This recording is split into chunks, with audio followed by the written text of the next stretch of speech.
diceritakan lahirlah seorang anak perempuan bernama Enola Holmes. Dia terlahir dari keluarga Holmes yang terkemuka di Inggris.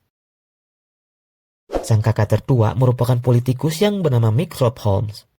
Sang kakak kedua bernama Sherlock Holmes. Dia adalah detektif terkenal dan hebat. Enola dirawat dan dibesarkan oleh ibunya Audrey Holmes. Saat usianya masih kecil, ayahnya meninggal dunia. Dan setelah itu, kedua putranya memutuskan untuk hidup mandiri. Sejak itulah Enola hidup berdua dengan ibunya. Sebagai ibu, Audoria mempunyai cara tersendiri untuk mendidik putrinya. Dia tidak mengajarkan hal-hal yang berbau feminisme. Ia mengajarkan putrinya membaca, sains, olahraga, dan berbagai macam latihan baik itu fisik maupun pikiran. Sang ibu lebih mengutamakan kebebasan untuk menjadi apa dan siapapun yang dia inginkan. Bagi Enola, sang ibu adalah segalanya. Walau demikian, ternyata tidak segalanya bisa diceritakan sang ibu. Dia juga mempunyai rahasia yang tidak boleh diketahui oleh putrinya. Suatu ketika, tepat di hari ulang tahun Enola yang ke-16, ibunya menghilang. Dia pergi meninggalkan rumah dan tak kunjung pulang. Mendengar hal itu, kedua kakak Enola pun pulang. Mereka berdua hampir tidak mengenali Enola karena sudah lama tidak berjumpa. Mycroft heran melihat penampilan adiknya yang nampak berantakan dan tidak mencerminkan seorang wanita berkelas. Tak lama dari itu, Mycroft menyadari bahwa Enola tidak mempunyai wawasan mengenai etika dan nilai-nilai tradisional wanita pada zamannya. Akhirnya Mycroft memaksa Enola untuk masuk ke sekolah asrama khusus, agar dia mendapatkan pendidikan untuk menjadi wanita yang beretika. Enola yang tidak menerima kehidupannya diatur menolak perintah Mycroft. Enola merasa bahwa dirinya sudah tidak perlu bersekolah lagi karena ibunya sudah mengajari banyak hal. Mycroft tidak mendengar dan keputusannya tetaplah bulat. Saat Enola menyendiri, Sherlock menghampirinya untuk menghibur Enola. Sherlock menceritakan tentang ingatan masa lalunya. Dia mengingat Enola sebagai gadis kecil yang pemalu, gadis kecil yang selalu membawa mainan biji pinus kemanapun dia pergi. Kenangan itu sedikit merubah suasana hati Enola. Di malam hari, Enola teringat dengan hadiah ulang tahunnya yang ditinggalkan ibunya sebelum dia pergi. Ternyata hadiah itu berisikan petunjuk yang kemudian menuntun Enola pada sebuah lukisan bunga krisan. Setelah diamati, di balik lukisan itu terdapat amplop yang berisi uang dan sebuah pesan yang bertuliskan, "Masa depan kita ada di tangan kita."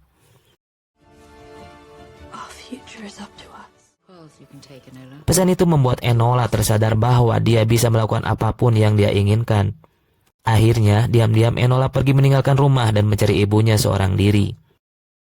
Dia menyamar sebagai seorang anak laki-laki dan pergi menuju stasiun kereta api. Sesampainya di sana, Enola melihat keributan para bangsawan yang kehilangan putranya. Saat menaiki kereta yang hendak berangkat, Enola melihat seorang pria dengan gelagat yang mencurigakan. Nampaknya pria itu adalah utusan bangsawan untuk mencari putranya yang hilang. Di dalam kereta, Enola melihat seorang pria keluar dari dalam tas. Dia adalah Viscount atau Bury, seorang Marquess dari Basilweather, anak bangsawan yang hilang dan dicari-cari. Enola pun pergi karena dia tidak mau dianggap pembantu pelarian anak bangsawan. Karena hal itu akan menyulitkannya. Ternyata pria yang diutus keluarnya itu datang untuk membunuh Bury.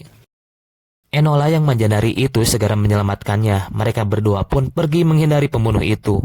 Sesampainya di gerbong paling depan, Enola dan Bury tidak mempunyai pilihan lain selain meninggalkan kereta itu. Di saat yang tepat, Enola dan Bury melompat. Mereka berhasil kabur dari kejaran dari pembunuh itu. Di tengah hutan, Enola dan Bury saling bercerita. Ternyata mereka berdua mempunyai alasan yang serupa kenapa mereka pergi meninggalkan rumah.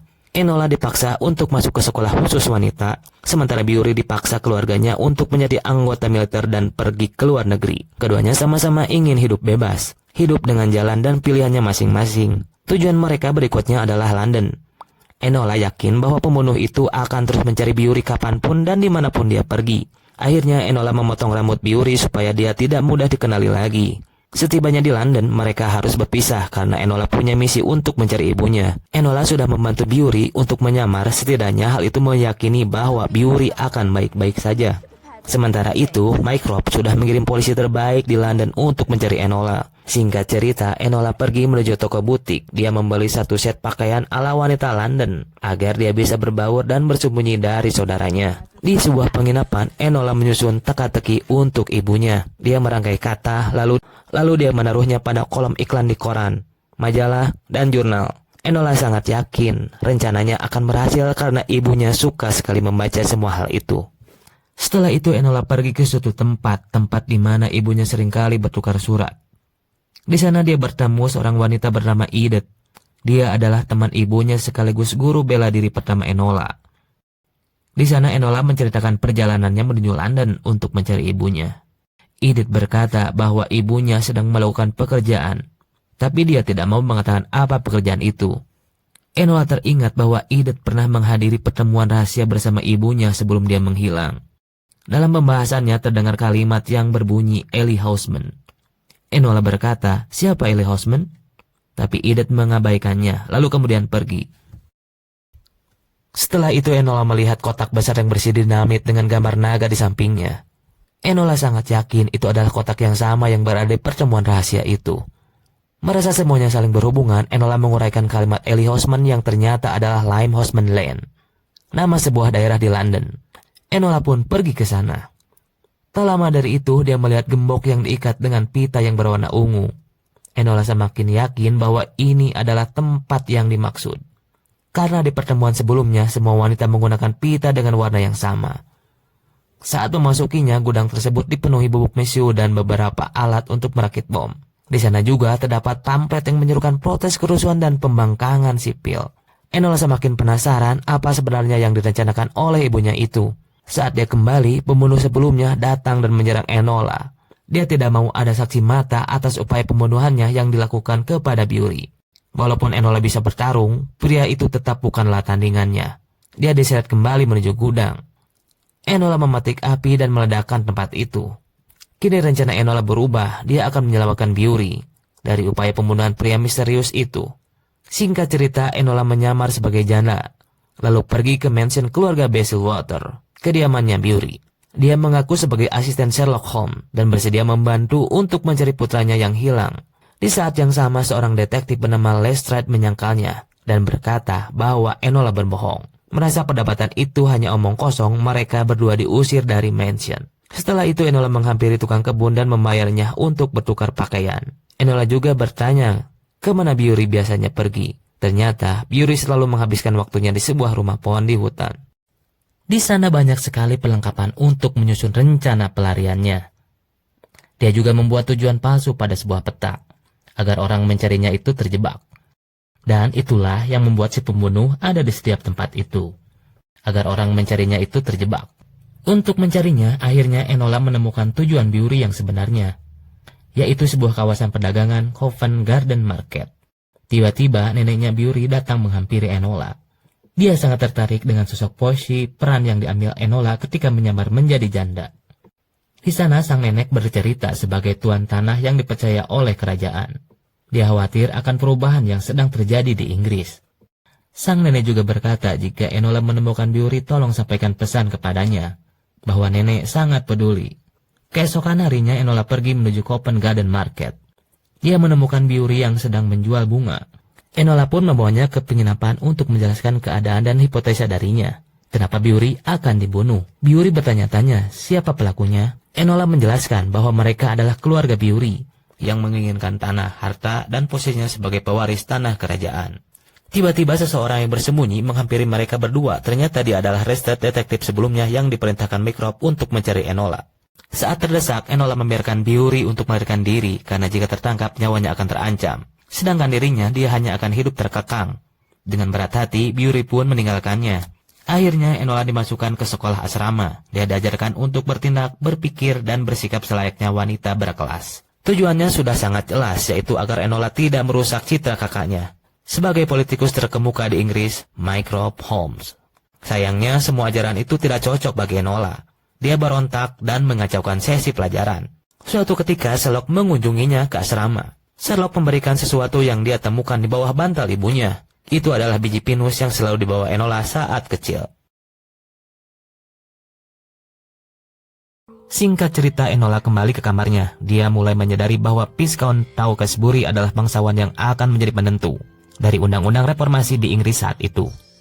Sedikit penjelasan, undang-undang itu adalah membuat Inggris menjadi negara yang demokratis, di mana rakyat mempunyai kuasa untuk mengatur jalannya pemerintahan. Tentunya hal itu tidak disetujui dengan bangsawan lainnya, tetapi Bury berbeda. Dia adalah seorang liberalis yang peduli pada rakyat biasa. Hal itulah yang mendasari kenapa pamannya sangat ingin membunuhnya. Karena jika dia tewas, pamannya akan menjadi pewaris dan mempunyai suara untuk membatalkan undang-undang reformasi itu. Singkat cerita, Enola menerima paket yang isinya ternyata adalah Bury. Dia berniat untuk melukan Enola dari asrama itu dengan cara yang sama. Singkat cerita, Enola berhasil kabur dan mencuri mobil Miss Harrison. Di perjalanan, Enola dihadapkan dengan pilihan yang berat. Kembali ke London untuk mencari ibunya atau menumpas ketidakadilan dan rencana pembunuhan Bury. Akhirnya Enola memilih untuk kembali ke mansion Bayswater guna menumpas kejahatan pamannya Bury. Setibanya di mansion, mereka sudah disambut oleh pembunuh yang ternyata masih hidup. Mereka terus diteror dengan tembakan yang menghancurkan seisi rumah. Keadaan menjadi menegangkan ketika Enola pingsan dan Bury hampir mati dicekik oleh pembunuh itu. Untung saja Enola bangkit dan mengalahkan pembunuh itu dengan jiu-jitsu yang dipelajarinya. Namun ternyata ancaman belumlah berakhir. Nenek Bury mengambil senapan dan menembaknya hingga tersungkur. Ternyata dalang dari pembunuhan ini adalah neneknya sendiri. Saat Enola menangisi kepergiannya, ternyata Bury masih hidup. Dia terselamatkan oleh jirah besi yang melindungi tubuhnya. Akhirnya kasus ini pun berakhir. Enola melaporkan semuanya kepada Lestrade. Tak lama dari itu, Sherlock melaporkan kasus yang sama kepada Lestrade. Sherlock menyadari bahwa Enola sudah melangkahinya sebagai detektif paling cerdas di London. Dan hal itu membuatnya bangga. Singkat cerita, Viscount Tewkesbury sudah dilantik menjadi dewan. Undang-undang reformasi juga telah disahkan. Setelah itu, Enola mendapat jawaban dari teka-teki dari koran. Awalnya dia mengira itu pesan dikirimkan ibunya. Ternyata itu adalah kode yang dikirimkan oleh Sherlock Holmes, yang berisi lokasi pertemuan di Royal Academy. Singkat cerita, Enola pun pergi ke Royal Academy, tapi dia menyamar sebagai tukang koran dan memperhatikan kedua kakaknya dari kejauhan.